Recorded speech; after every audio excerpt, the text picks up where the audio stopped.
Inilah workshop kurikulum PAUD Merdeka Belajar yang digelar Dinas Pendidikan Kabupaten Bogor melalui Kasih Kurikulum Kelembagaan PAUD dan Dikmas.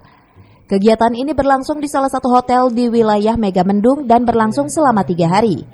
Kasih Kurikulum Kelembagaan PAUD dan Dikmas, Roni Kusmaya menjelaskan, peserta dari kegiatan ini mencapai 100 lembaga atau PAUD yang terdiri dari 25% PAUD formal dan 75 PAUD non-formal. Adapun narasumber yang mengisi kegiatan ini berasal dari Kementerian Pendidikan dan Kebudayaan.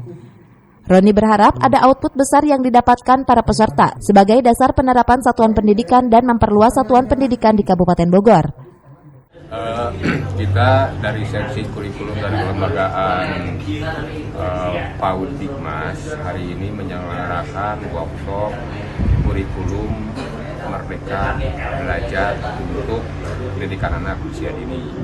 Kegiatan ini dilaksanakan dari tanggal 8 sampai tanggal 10 besok sampai Jumat, di mana jumlah pesertanya adalah 100 lembaga atau 100 PAUD yang terbagi dari 25% PAUD formal, yaitu taman kanak-kanak, 75% itu PAUD non formal, itu sejenis ya, ada yang kelompok bermain, ada SPS dan lain-lain. Dari Megamendung, Kabupaten Bogor, Cevi Suryadi melaporkan.